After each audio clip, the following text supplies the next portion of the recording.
হাফেজ ইয়াহিয়া সিদ্দিকী, বয়স মাত্র 14 বছর, কিন্তু তবুও তিনি দুনিয়া জুড়ে বিখ্যাত, কারণ সবচেয়ে কম বয়সে কোরআনের 30 পারা সম্পূর্ণ অডিও রেকর্ডের মালিক এই শিশু। নিষ্পাপ চেহারার এই শিশু অসাধারণ কোরআন তেলাওয়াত তাকে আরবদের চোখে মণিতে রূপান্তরিত করেছে। বিভিন্ন গণমাধ্যমে প্রকাশিত তার পুরনো একটি চমৎকার ভিডিও সাক্ষাৎকার ইউটিউবে ঘুরছে। সাক্ষাৎকারের শুরুতেই প্রশ্নকারী তাকে বলেন, আমি তোমাকে আল্লাহর জন্য অনেক ভালোবাসি। জবাবে শিশুটি জানায়, যিনি আমাকে আল্লাহর জন্য ভালোবাসে, আল্লাহ তাকে ভালোবাসুন।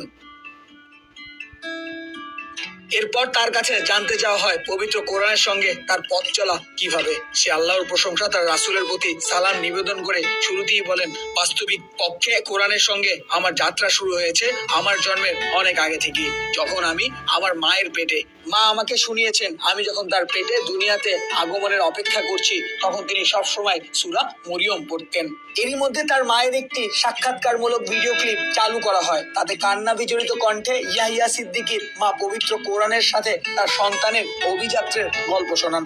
এক আহ্বানকারী আমাকে যেন ডেকে বলল, লা ইলাহা ইল্লাল্লাহ, তোমার গর্ভে অনগত সন্তানের নাম রেখো ইয়াহিয়া। আর এই আওয়াজ আমার হৃদয়কে অনবরত বাজতে থাকে। একসময় আল্লাহ আমাকে একটি সন্তান দান করে, আমি তার নাম রাখি ইয়াহিয়া। তখন থেকে আমি ডিটারমাইন্ড ছিলাম আমার এই সন্তান অনেক বড় পরোপকারী সৎ বান্দা হবে। আমার মৃত্যুর পর সে আমার জন্য আল্লাহর কাছে দোয়া করবেন। আমি আল্লাহর কাছে আশা করি আমি তাদের অন্তর্ভুক্ত হব, যাদের সন্তান হাফেজ হওয়ার কারণে তাদের নূরের মুকুট পরানোর সুসংবাদ দেওয়া হবে।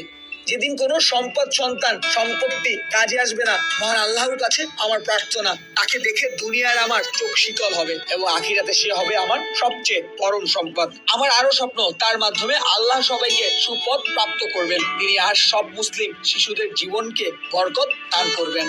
ভিডিওটি শেষ হলে ইয়াহিয়া আবারও তার গল্প বলতে শুরু করেন। জন্মের পর আমি যখন কথা বলতে শিখি, তখনই আমার মা আমাকে আরবি বর্ণমালা শিখাতে কায়েদিয়া বাগদিয়া নামে একটি প্রাথমিক স্তরে কিতাব পাঠদানের ঘোষণা দেন।